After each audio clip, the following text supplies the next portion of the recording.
What is up, guys? Welcome on back to TK's Garage. And I know you're saying, wait a minute, is TK in the new studio? No, but I am in the homies studio. You guys know when I travel, some of the best people I know with a camera or production companies are in the great state of Texas, specifically Houston. And anytime I have an opportunity to use high-end equipment, microphone, cameras, all of this lighting, you don't think I'm going to do it? Of course I am. The real reason is I'm waiting on a car to get fixed. And it's a Tesla. Yeah. Anyways, we're going to get into what the response is from the EPA. And I've heard all of the comments, right? And the comments basically being that, oh, as soon as a Democrat gets in, they're going to change everything back. Hold up. Wait a minute. That's not going to happen. We're going to explain all that and more. I'm going to give you legal experts, news clips, the whole nine, right after this.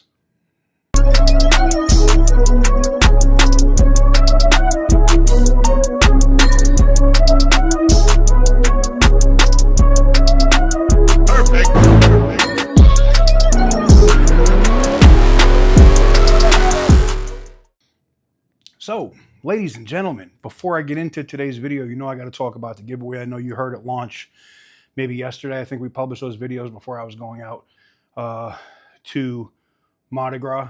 But we just launched the Chrysler 300 Hellcat and the TRX for the nonprofit organization in Mississippi called JTIB. In a partnership with them. If you want to get in on either of those, I'm running those extra entries between now and midnight on the 22nd. What that means is at 12:01 a.m. on the 22nd, shut down. It'll be $1 for one entry. So if you want to jump in on it, last time we did the TRX, that thing was funded. Like the money that we had up at risk on that truck was done, and our partners at Still Lit, I think it was like 12 days, and that thing was good, done. So it's a big risk for me as an individual, you know, working with this nonprofit to put up this kind of money to do this. So we'll see how it goes. I know you're going to think maybe the Chrysler 300 was more, but it's probably the cheapest vehicle I've ever run here on the channel, to be honest. And it's Hellcat swapped and works amazing. So it was just gravy. It was a package deal. I had to get both. So if you want to get in on either or, and we also have that Ram 1500 Limited up there right now, you can do so by going to tk'sgarage.bigcartel.com and take advantage of those extra entries. Now to the video. Oh, TK, you don't know what you're talking about. As soon as a Democrat gets in, they're going to change everything. Wrong. No, they're not. Legal precedent is going to keep them from doing it, not to mention legislation that is coming down the pipe. The legislation part we'll get to later, but right now I want to talk about the legal part and why it's important. See, the Supreme Court's about to rule and hear different cases specifically tied to this. Now, some of this has already happened with the Chevron decision, what was going on in West Virginia and a bunch of other places. And now, because California opened their big effing mouths, California. And I know that's what most of the people here that watch the channel want to know about is what's going on with California and when is this going to change? Newsflash, newsflash, it's changing. You have nothing to worry about. And I want you to listen to this news clip that the president talks again, Lee Zeldin talks again, and then these legal experts who have been fighting this bullshit for years talk about it. And they talk about legal precedent. And that's what's important here, because as this legal precedent gets established and pushed, it makes it so that the next president comes in can't just make up its own rules and do the bullshit like they did with the endangerment finding. So with that said, let's get into the clip and then we'll come back here and discuss. Effective immediately, we are repealing the ridiculous endangerment finding and terminating all additional green emission standards imposed unnecessarily on vehicle models and engines between 2012 and 2027 and beyond. This action will save American consumers trillions of dollars and will lower the average cost of a new vehicle by close to $3,000. The Trump administration today officially rolling back a key Obama-era climate rule, the endangerment finding long used as the legal foundation for dozens of federal climate regulations. The Trump EPA has finalized the single largest act of deregulation in the history of the United States of America. This action will save American taxpayers over $1.3 trillion. For more, let's bring in Boyd & Gray managing partner Michael Bushbacher, who has fought Democrats' EV mandates in court. What the Obama administration did, Michael, was take CO2 emissions and say pollutants, and that gives them the right to regulate them or the power to do so. And they've used it to everything, even mothball or shut down power plants. What does this change for America? And could a Democrat come back into office in the White House and just flip it again, you know, do another 180 with it? That's the fear for us, certainly. So it is an enormous regulatory change. It's the biggest in U.S. history. Administrator Zeldin was absolutely right about that. And what it does is it takes the Clean Air Act back to what the law actually says. That's a 1970 law that's about making the air clean. So, you know, you don't get cancer or sick from stuff in the air that you breathe. CO2 never fit into that.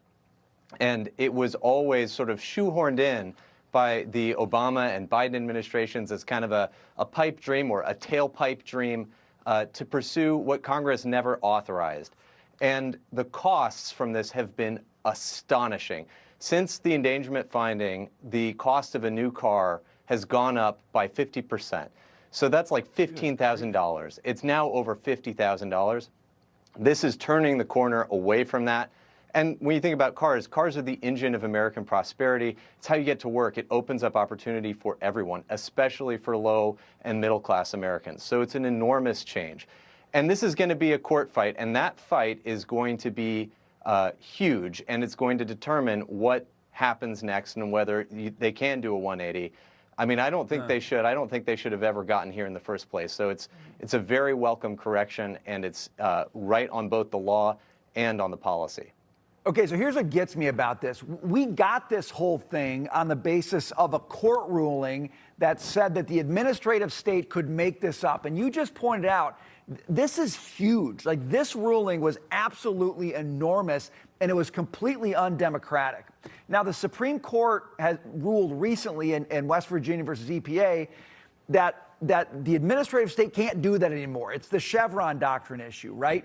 So what I'm asking you is, do we have protection against this happening again because of recent Supreme Court rulings that say the administrative state overstepped its bounds and it's not allowed to do that? That's the core of their legal argument here, is that Congress has not spoken clearly on this issue, and that's what's required for sort of transformative regulation like this. Yeah. And it's not the best reading of the statute. What the Chevron doctrine said is, hey, if it's ambiguous, you can kind of make stuff up. And actually, that's something EPA did. It introduced all kinds of stuff and how it wrote the rules, just saying, well, they literally say the law says nothing to say we can't do this. And so they made all kinds of rules like that. That's over. The Supreme Court has kicked that to the curb. And so really what the argument here is that makes a big difference in how EPA needs to do its job. And when you think about like major questions, that's this important economic doctrine about requiring a clear statement. Like forced electrification of the vehicle fleet is a huge major question. And that's been the argument in the litigation that's gone on. And so that's all teed up. It's going to go to the courts. Ultimately, this is something the Supreme Court is almost certainly going to have to take a pass on. And so we'll see how it goes. But they're, like I said, they're right. And it is epic. Like it is, in my office, we call it the legend of Zeldin. So like I said, I think that's pretty clear. I understand that there's people that like to swing from the ball sack of the California Air Resource Board.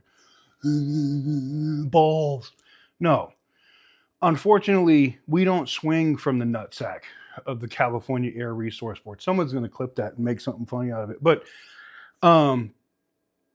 we go by what's actually happening. And every time that these environmental retards say, oh, TK is wrong, he doesn't know what he's talking about, what happens?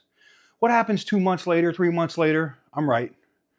And I've been consistently right on every single thing, including, oh, yeah, the endangerment finding, which was never going to get pulled. Remember that? Oh, they're never going to do anything with DEF. Oh, remember that? Oh, they're never going to do anything with clean trucks. They can't do anything. Remember that? Oh, they're not going to do anything with these illegal aliens in their driver's license. Remember that? I can go line by line by line where when we talk about something month, 2 months, 3 months later, it literally is like the best shut the fuck up that you can have. I'm literally just sitting back here like 50 Cent eating popcorn. Actually, I probably should clip that in here. Just eating some popcorn, watching these dumbasses look like clowns. So for me, I love to see it. It's no different than when somebody doubts me on something I talk about with Dodge or Ram or any of my inside sources at Ford or anywhere else, where months later, over and over and over and over and over again, we get proven right. So I want to know what you guys think, though. What do you think about the progress? Because we're only really just over a year in at this administration, and look at all of the change that's happened. And with the renewed push now for the Diesel Truck Liberation Act, it could completely change the entire Clean Air Act. Like, I know right now that with the endangerment finding pulled, it pushes us back to 2012. And some of those trucks have DEF on it, some don't, whatever. Like, I get it. But when the president also said, and look, I didn't say it, I didn't make that up, the president said it. So is the president just lying to a crowd of people in Iowa, or he just misspoke? No, I don't think so. He meant what he said. He was eliminating the requirement for diesel exhaust fluid. Now, could another president come in and change that with an executive order? Sure. But I think if the Diesel Truck Liberation Act becomes law, which I really do believe it's going to, it eliminates all that crap. And for you guys to go, what about gas? If diesel gets it, gas gets it, guys. Diesel is worse in terms of how the environmental people feel, okay? So if diesel gets something, it benefits the gas people too. Got it? Anyways, let me know what you guys think in the comment section down below. Give the video a big thumbs up if you like what I do. Hit the subscribe button if you haven't already. Jump in on that Ram TRX and the Hellcat 300 if you want. You can do so, like I said, by going to tksgarage.bigcartel.com. Those extra entries will run until the end of day on the 21st. Anyways, until next time, thank you guys very much for watching. This is amazing to be back doing this with good audio and lights and everything else. I might have to get back to that when we get situated. So stay tuned. But anyways, I'm going to be doing some traveling. You're going to see me in some interesting places here in the near future. So stay tuned for that between Texas and Mississippi and Qatar and, yeah, Middle East. Sandbox time. But anyways, as always, stay petty, my friends. For the